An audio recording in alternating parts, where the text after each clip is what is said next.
on conservation and restoration of wetlands.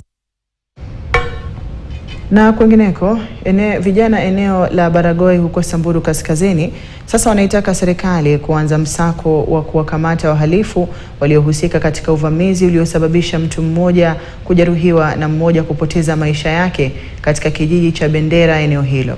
Wakizungumza na vyombo vya habari, wakazi wa eneo hilo wanasema serikali ina jukumu la kuhakikisha kwamba utulivu umepatikana kwa kuwatia nguvuni wale waliowajibika na kuhusika kwa uvamizi huo. Aidha, wamewataka viongozi wa kisiasa kufanya kazi kwa ushirikiano na serikali kuu ya kitaifa pamoja na ile ya kaunti ili kudhibiti uhalifu eneo hilo.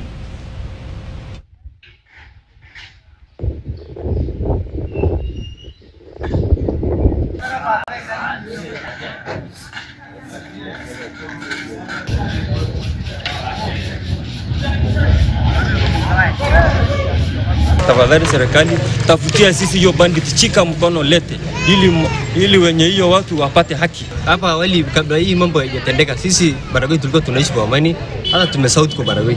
Sasa hii vile imeanza juzi, sasa hatujafurahi kabisa. Na ni afueni kwa